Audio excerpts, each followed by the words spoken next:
welcome to my channel.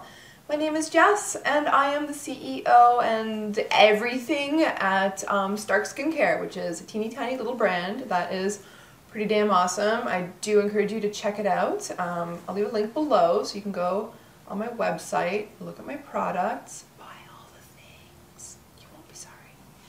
So I own many beauty books and I will review a few at a time for you. So the first book that I am going to show you is Complexion Perfection by Kate Somerville, who I really enjoy in interviews and that kind of thing. And what I've found, and I've actually found this about most beauty books that I have, is that I love the introductions. I find the introductions to be the most riveting part of the book, where someone is talking about their own experience with, with their sense of self, with their sense of aesthetic. It's always unique to every skincare or like beauty professional or whatever it is.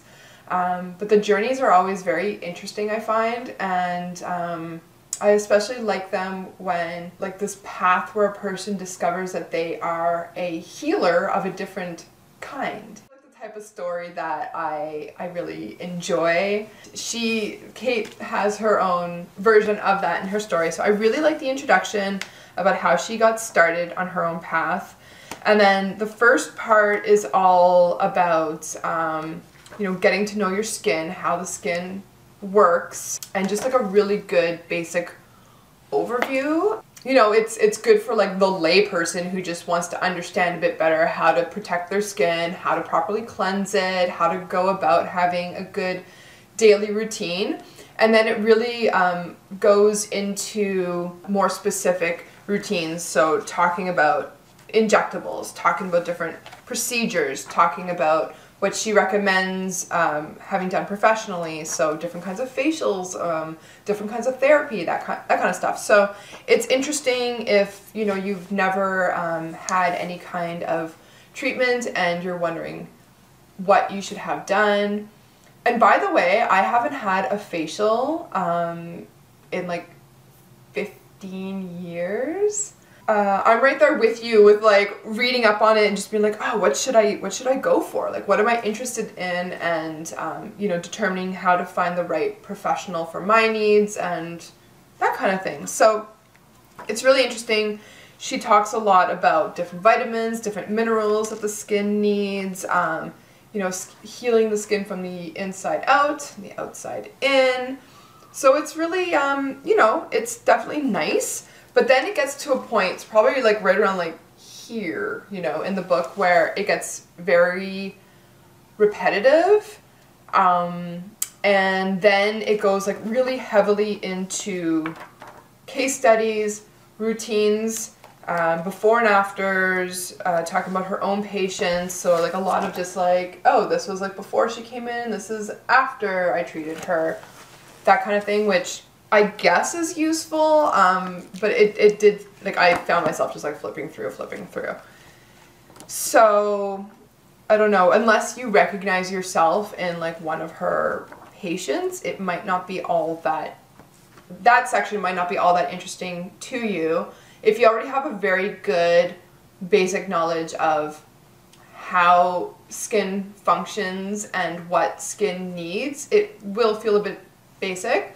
But I think that is the intention of the book. It's like literally someone who, maybe has suffered from acne for years, has never really had a good basic education on skin, on their particular skin's needs, and they kind of need to start somewhere. So I think it's it's a nice basic book. And she does promote her own products and her own services, like I mentioned. So if that bothers you, then be forewarned, because that does happen in this book. Okay, so a very quirky book that I like, that I don't pick this one up very often, but, if ever you find this inexpensively, it's definitely a cute book. I do like it. It's called The Japanese Skincare Revolution, and it's by a woman named Shizu Saiki? Oh, I hope I said that right. Shizu Saiki. Saiki? Saiki. Oh boy. that was going to be easy to say until I actually tried to say it out loud.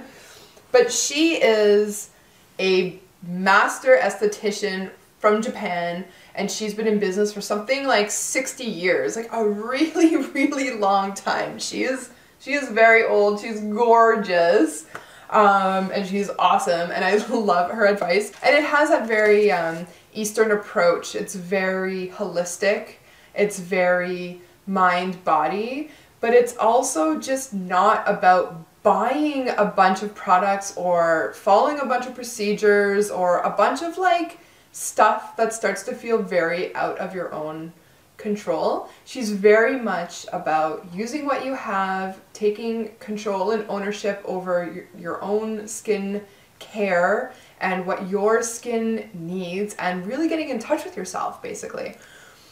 But as beautiful as all that sounds, it is super quirky. So she's all about getting these tissues and pulling them apart and then putting lotion on your face and then putting the tissues on your face and creating a facial out of that, or you know, teaching you how to get the maximum effectiveness out of any old lotion, any old oil, whatever it is that you like using. Oh, here, I found the picture of this is someone with the tissue mask on their face. I don't know if you can see it. So like, picture a sheet mask except for very DIY, just as creepy looking. And yeah, so this actually inspired me to get a reusable silicone sheet mask shaped mask thing that you hook onto your ears. And I will be reviewing stuff like that in a separate video, because I've been experimenting with like all kinds of interesting fun things lately. But this is what actually inspired me to do that, like realizing, oh yeah, it doesn't have to be a sheet mask out of a little package where I'm paying $8 a mask. I guess I assume sometimes that I know how to wash my face. Like, I know the techniques. I know how to do X or Y because I know.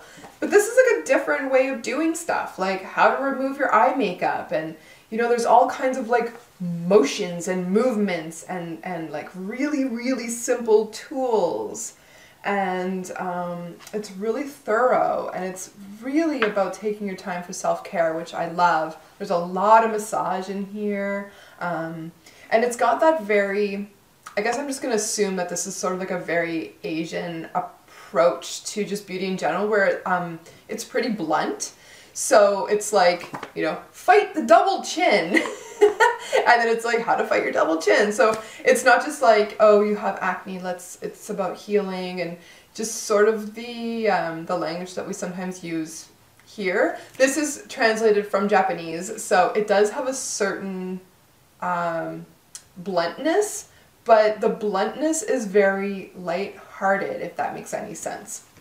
It's sort of like, I've noticed that from like other work that has been translated from Japanese, that it's like humor, but it's also very, very direct. There's no beating around the bush, and I love that. Like, I feel like that's very me, so I really like that. So I love this approach. I love how she's like, basically, I'm an old woman, listen to me, I know what I'm freaking talking about. And she really does. And there's lymph massage, and it's like, you know, do this while you're watching TV. And I'm like, yes! That's awesome, because there's so much pressure lately to make our skincare routines practically religious, and that every time you wash your face it's like this transcendental moment, and like that's really nice sometimes, but you can't expect yourself to like go there every damn day, you know? Like, sometimes you're just doing yoga, you're just going through the movements, you know? You're just going through the motions. Sometimes you're doing yoga and you're like crying because you're having some kind of like breakthrough, and sometimes you practically have apparitions, you know, like before you. So it's the same with this level that we're taking skincare to, where yeah, sometimes it's going to be really meaningful and therapeutic, and sometimes you still need that lymph massage, but you also want to be watching Jane the Virgin, which that is my guilty pleasure. Is anyone else watching that? Oh my god, I love it. So just kick the table. A bunch of Lego just fell off. Really quirky, awesome book. I have no idea if this is still in print. I hope it is. Japanese Skincare Revolution. I definitely didn't give it a fair chance when I first bought it, and now I am really, I don't know, I'm really enjoying it. And it has a lot of the really good basic stuff about how the integumentary system works, the skin. So I think every skincare book probably has that section where it's like, this is the epidermis. So it's good to know. It's definitely good to know. I think also just watching a video on YouTube is a great way to just to learn about that as well. Yeah, it's a cool book, definitely. It's like, this is what you looked 5 years ago. You look up at the mirror, this is what you look like now, and this is what you're gonna look like. Just, you know, there's a certain amount of bluntness there that you wouldn't necessarily see in like an American book. I don't know, that's how I feel about it anyways. But I really like it. Okay, third book I am going to show you today is the iconic Eat Pretty. So this is the book that has been all over Instagram, all over Pinterest, whatever, for years now. It's a very beautiful book. It's written by Jolene Hart. I believe she is a nutritionist. And yeah, so Eat Pretty is all about the pretty things that you can eat so that you look prettier. So what I find annoying in general about nutrition for good looks is that it's really just nutrition for health. And there is no shortcut for people when it comes to this. It's really about learning how to listen to your body. It's really about learning what works best for you. And it's about, and this is really like the Stark approach to things, it's really about knowing what all of these things mean in a snapshot, in like a moment in time. What works for my body now? What does my skin need today? I'm usually not I usually don't have dry skin, but I have dry skin today. Like I can feel it, you know? So I need to, you know, after this video, go and take care of my skin in a different way than I do day to day. And so it's sort of the same with diet. Like, as you guys know, I have changed my diet. I'm going on the 3rd month now of eating a ketogenic diet, and I would say it's working for me pretty well, but I don't know if, you know, if in 6 months, if in 3 months, if in a year, if I'm going to be following it. If I feel like garbage and if I know it's not working for me, I'm not going to keep doing it. I'm not saying that she is prescribing any, like, you know, hard rules, except for the very common sense ones, you know, staying away from junk foods, staying away from refined sugars, staying away from fried foods and stuff like that. But I think that's just a general frustration that I have whenever I'm reading about nutrition for beauty, is that, yes, there are certain things that you can eat that do promote a certain other thing, but, you know, it's so different from person to person, right? So she's, you know, talking about, for example, beauty betrayer foods. So alcohol, for sure, this is definitely true. Caffeine, you're not taking my caffeine away. Canned foods with bisphenol A, so like BPA. Dairy, fried foods, gluten, grilled and overcooked foods, meats, conventional, pesticide sprayed produce, processed foods, soda, and sugar. So, I mean, yeah, this is all true, but there's a lot of fear-mongering in this book, unfortunately. It's like beauty betrayers, the ugly consequences. And I sort of feel like, you know, this is very, this is not, like, inclusive to all people. Like, not everyone can avoid conventional products. Not everyone can afford, and I especially know this now that I've changed my diet to a diet that is more expensive, because I'm not eating grains. Not eating carbs means that what used to be like the bulk and the fill-up of my diet doesn't exist anymore, so it's it is a more expensive diet, and I don't think I would have been able to afford this diet in my 20s, and I don't think that a lot of people can afford to have like these pretty diets. And so I just sort of feel like promoting very expensive food can sort of, I don't know, it just kind of rubs me the wrong way, which is one reason why I want to, you know, I try to promote, like if I'm going to talk about like foods that help with skin and whatnot, that I'm not just looking at, you know, it's not just like you have to only eat quinoa, like the most expensive of all the grains, you know, or something like that, like you have to only drink like San Pellegrino water or blah blah blah. It's more like, you know, okay, so she's talking about like herbs and spices. I like that. Herbs and spices are very affordable, and it's something easy to just add to your diet. I think that's important. So yeah, it's a nice book. It just rubs me a little bit the wrong way, but that just might be personal to me. But yeah, I guess it's like just do the best that you can kind of thing. I think one thing though that's really important that she does note is that what's most important about the relationship between what you eat and how you look is actually the energy that the food gives you. And I don't mean this in like this total hippy dippy way.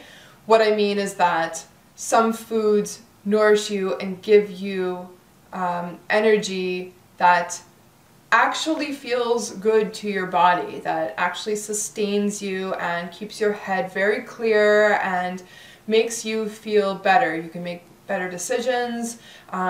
You generally, your emotions are more stable. You are just a little bit, you know, you just feel happier, you know, whenever you're eating a balanced diet versus when you're eating just pure junk food, let's say for like 3 days straight or something. Like, you know that emotionally you feel very different. And so I think that's very important because that changes your self-perception. So she does talk about that. It's not just like food being this like miracle, you know, fix all kind of thing. This is definitely a really nice book. It's very popular. I do think that, you know, if you're interested in the food beauty connection, that it's a very nice like basic staple to have in your book pantry.